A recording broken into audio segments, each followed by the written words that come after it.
Boris is going off the rails. Frankly, given where we are, no deal is the best deal. It's the only acceptable deal.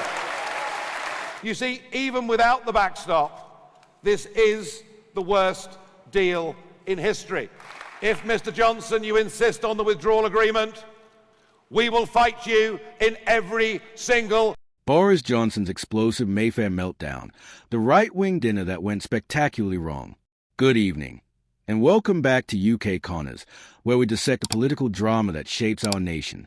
If you're not already subscribed, now would be an excellent time to hit that subscribe button, because what I'm about to reveal will make you question everything you thought you knew about the Conservative Party's current state of chaos. Picture this, a glittering Mayfair dining room, crystal glasses clinking, the who's who of Britain's right-wing establishment gathered to toast Donald Trump's second presidential victory. What could possibly go wrong? Well, as it turns out, absolutely everything. What began as a civilized celebration of conservative values descended into something resembling a political bloodbath, with Boris Johnson at the very center of it all.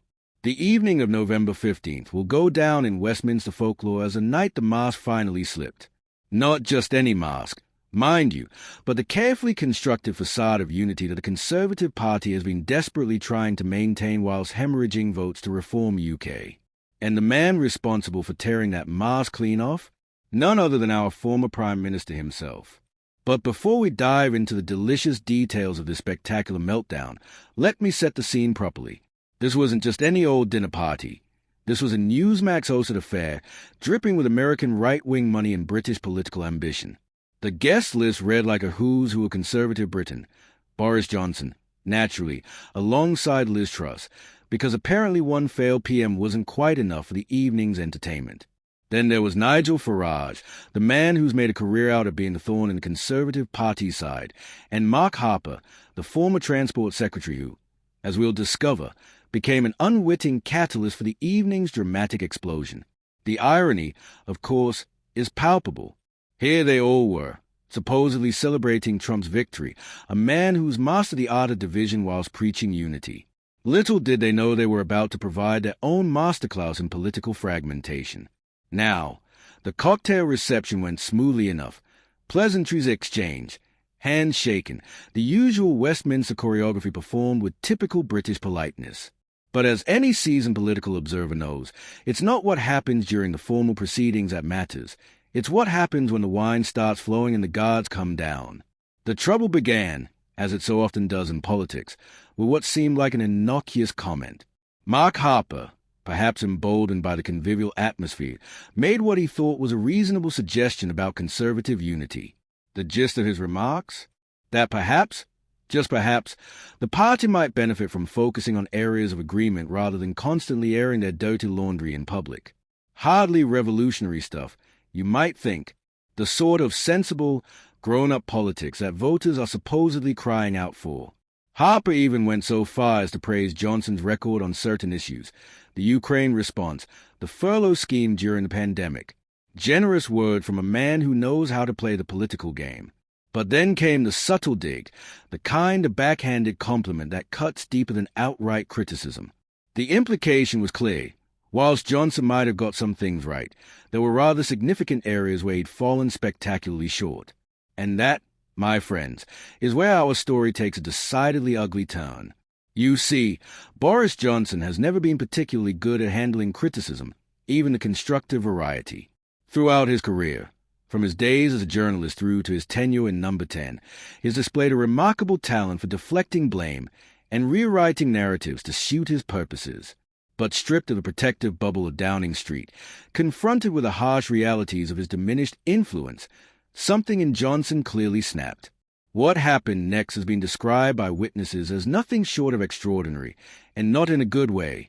According to sources present at the dinner, Johnson's reaction was immediate and explosive. The carefully cultivated image of the bumbling but ultimately harmless political showman evaporated in an instant, replaced by something far more unpleasant. The former Prime Minister's initial target was Harper himself, the man who dared to suggest that conservative unity might be worth pursuing. But as anyone who's witnessed a political meltdown can attest, these things rarely stay contained to their original target. Johnson's fury, like a political wildfire, quickly spread to encompass a much broader range of grievances. And this is where the story becomes truly fascinating, because Johnson's ire didn't stop at Harper. Oh no, that would have been far too simple, too contained for a man of Johnson's theatrical sensibilities. Instead, he turned his attention to what he clearly saw as a real threat to his political legacy, Nigel Farage and the Reform UK movement. Now, the relationship between Johnson and Farage has always been complicated. On the surface, they should be natural allies, both masters of populist rhetoric, both skilled at tapping into public frustration with the political establishment. But scratch beneath that surface, and you'll find a relationship defined by mutual suspicion and barely concealed rivalry. Farage, after all, is a man who made Brexit politically viable before Johnson ever jumped on the bandwagon. He's the one who spent decades building the intellectual and political infrastructure that Johnson ultimately inherited and rode to electoral victory. And perhaps most galling of all for Johnson, Farage has managed to maintain his political relevance even as Johnson's own star has dramatically waned. So when Johnson unleashed his verbal assault on Farage and Reform UK that night in Mayfair, it wasn't just political criticism, it was deeply personal. The words that came pouring out, witnessed by some of the most influential figures in British conservative politics, were nothing short of devastating in their implications. According to multiple sources present at the dinner, Johnson's attack on Reform UK was both crude and revealing. His central thesis seemed to be that Reform's entire political philosophy amounted to nothing more than scapegoating immigrants, people that want to come to this country, as he put it. The accusation was damning, that Farage's movement was built on nothing more substantial than xenophobia and blame-shifting. But here's where Johnson's outburst becomes truly interesting from a political analysis standpoint. Because whilst his delivery might have been inappropriate for the setting, his underlying critique touched on something that many Conservative MPs have been quietly worrying about for months: the extent to which Reform UK's success is built on appealing to voters' basest instincts rather than offering genuine solutions to complex problems. The problem, of course, is that Johnson is hardly the ideal messenger for this particular critique. After all, this is the same man who built his own political career on precisely the kind of populist rhetoric he was now condemning. His successful Brexit campaign, his mayoralty of London, even his COVID-era communication strategy, all relied heavily on simplifying complex issues and identifying convenient scapegoats. The hypocrisy wasn't lost on those present at the dinner, many of whom had watched Johnson deploy similar tactics throughout his career. But what made the moment even more uncomfortable was the sheer vehemence of his delivery. This wasn't political disagreement expressed with typical Westminster civility. This was something far more visceral and personal. Witnesses described the scene as genuinely shocking. Here was a former Prime Minister, a man who until recently had been one of the most powerful figures in the country, reduced to what one source described as a deranged tirade that left fellow Conservatives visibly shaken. The transformation from the Johnson of public appearances, bumbling but ultimately charming, to this figure of barely controlled rage was apparently quite something to behold. And throughout all of this, remember, Nigel Farage was sitting right there in the room. The man being accused of building his political career on xenophobia and empty promises was forced to listen as a former Prime Minister, a man who owed much of his own success to similar tactics, delivered what amounted to a character assassination. The dynamics in the room must have been extraordinary. Picture the scene. Some of Britain's most influential right-wing figures gathered to celebrate political victory, instead witnessing what amounted to a very public nervous breakdown. The awkwardness must have been almost unbearable. But if you thought the evening couldn't get any more uncomfortable, you'd be wrong. Because this is where Sir Jacob Rees-Mogg enters our story, playing, somewhat improbably, the role of diplomatic peacemaker.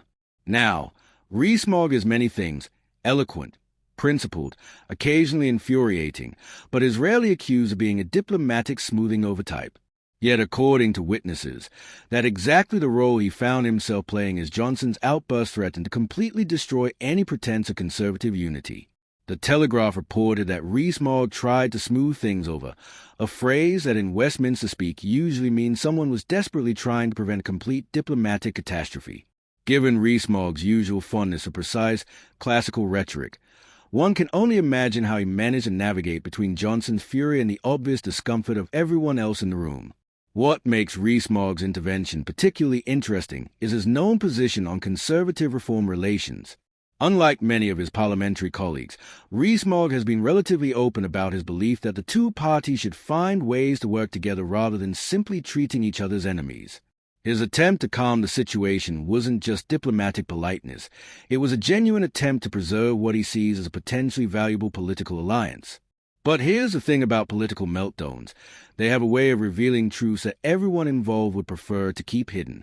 And what Johnson's outburst revealed was something that many political observers have suspected for months.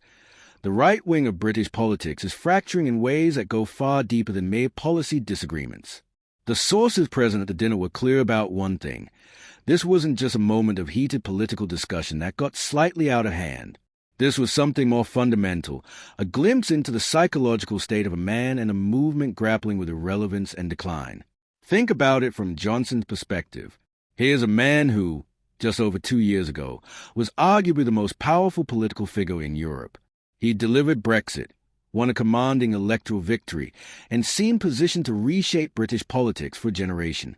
Yet there he was, in a Mayfair dining room, watching as his political legacy was being systematically dismantled by the very forces he'd once seemed to master. Reform UK's rise isn't just a political challenge for the Conservative Party. It's a personal affront to Johnson's entire worldview. Because if Farage can successfully appeal to the same voters who once backed Johnson, using many of the same rhetorical strategies, what does that say about Johnson's supposedly unique political talents? The answer, if Johnson's behavior that evening is anything to go by, is deeply uncomfortable. The implication that his political success was less about personal charisma and more about exploiting particular political currents clearly hit a nerve. And when those currents shifted, as they inevitably do in politics, Johnson found himself exposed in ways he clearly never anticipated. But let's not lose sight of the broader implications of what transpired that evening.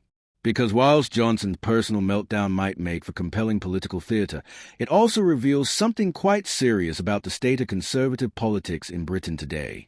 The fundamental problem facing the Conservative Party isn't just electoral, it's existential. For decades, the party managed to hold together various competing factions through a combination of electoral success and ideological flexibility. But when electoral success disappears, as it clearly has for the Conservatives, those internal tensions become much harder to manage. What we witnessed in Mayfair was essentially a microcosm of the broader Conservative crisis. Here were figures who should, in theory, be natural allies, instead tearing each other apart over questions of identity and political strategy. The fact that this happened at a celebration of Conservative success, Trump's electoral victory, only makes the irony more acute. If you're not subscribed to UK Connors yet, now would be the perfect time, because this story is far from over, and you won't want to miss what comes next. The aftermath of Johnson's outburst has been carefully managed, as these things always are in Westminster.